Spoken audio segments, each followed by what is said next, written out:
Assalamu alaikum warahmatullahi wabarakatuh. Machibusi jechuudha. Kun akkuma argitan foon asin naqadhee jira. Diqoo si labbi godhee dhiisa.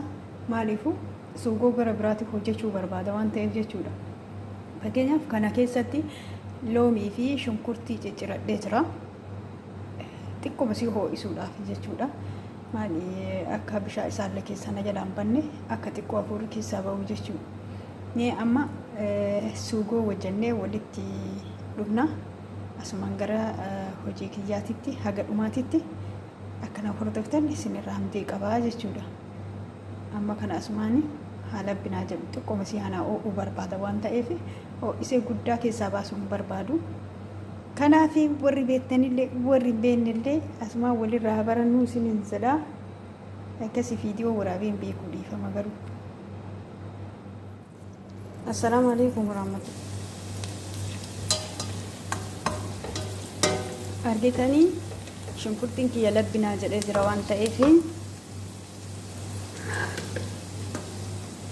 hin argitan jedhee yaada baaraati. Qaaraa jedhanii warri waan jedhu beeku filfilii adii kana diimaa kana jechuudha. Qaaraadha. Baarbikaa jedhanii afaan warraati. Maajiidha. Kun ammoo heeniidha. Akkasuma qurufudiin jira. Kawarraas maali inni filfilii jedhanii warri afaan keenya afaanii nabatee jira. Kanni haaluma salphaadhaan waan mana keessatti nyaata keessa itti fayyadamtan namni itti fayyadamee jiru jechuudha. Afaan warraatiin isiniif waa baadhu.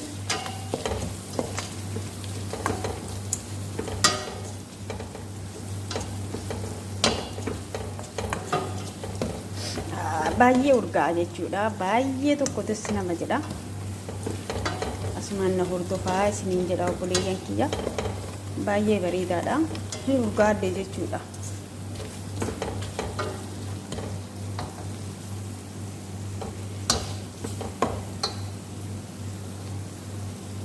Viidiyoo waraabeen beeku. Miskiin akkanaa kanata viidiyoo waraabeen beeku. Baay'ee bareeda. Waragaa qirfaa filfilii aswaxii jedha warri. Akkasuma heenii habba lamaa tokko sadii. Akkasuma ammoo qurufutiidha.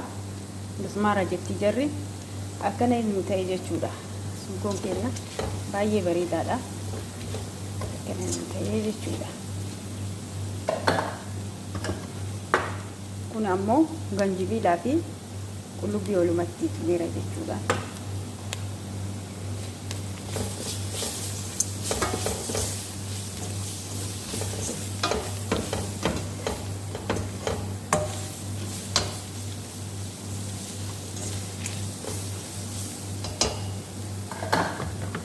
Kun ammoo timaatimiidha.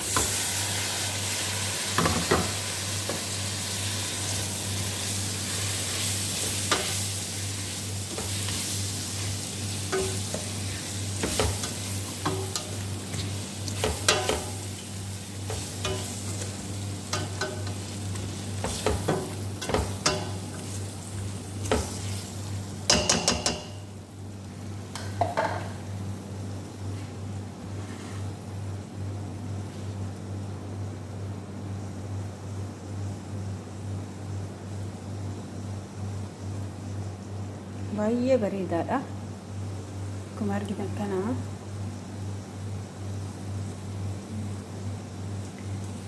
amma foon kiyya kunoo akkuma isiniin jedhe asin labbi godheera jechuudha. Maaliif hafuurri isaa keessaa habatuu fi maal godheera foon kiyya asitti kunoo argitan jedhee loomii shunkurtii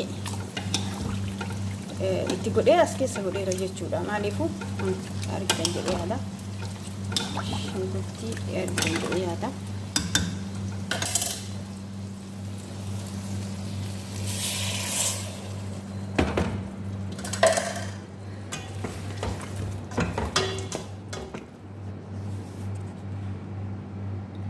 Suugoon kiyya kana naa taa'ee jechuudha. Maal godha?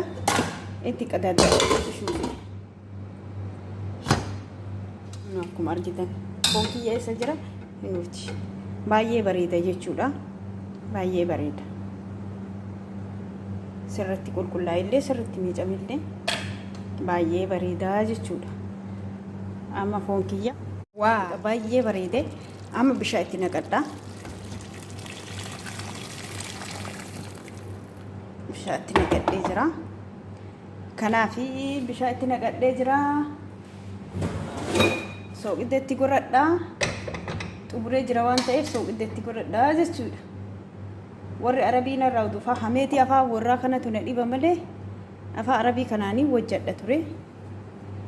Nu akkuma argitani soogiddas itti godhadhee jira. Amma qadaadadhee haga bishaan kun naa danfee foon naa bilchaatu jedhutti walitti dachaanaa nagaan turaa isiniin jedha. Nyaata baay'ee bareedaadha.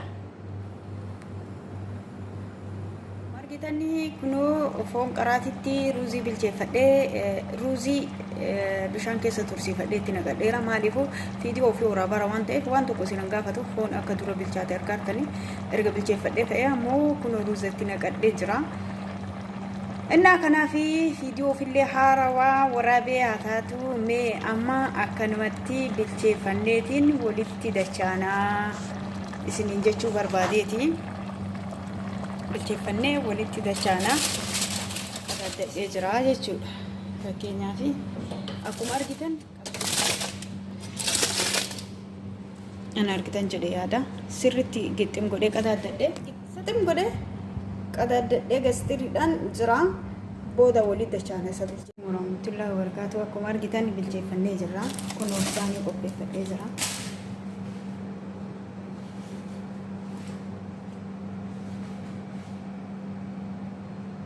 Mashallah tabarakallah baay'ee tokko bareedaadha. Baay'ee bareedaadha. Nyaatanii yoo laaltanii kana caalii bareedaa jechuudha. Saanarra kaa'adha.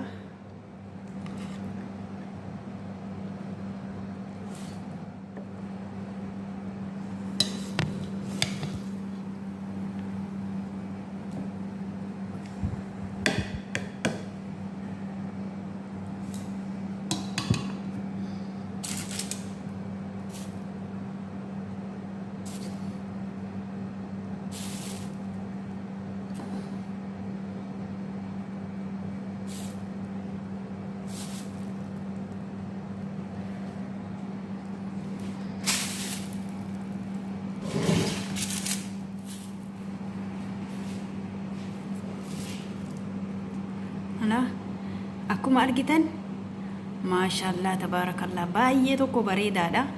Nyaata ajaa'ibaati. Himmi haallee akkanatti hojjedhaa kaa isiniin jenna. Xumurree jirra. Fiidiyoo ofii waraabadhee garuu yeroo biraatiif akka sirreessu abdiin qaba. Maashaallah baay'ee tokko bareedaadha. Isiniin jedha hojjedhaa. Namni hin beekne jiru garuu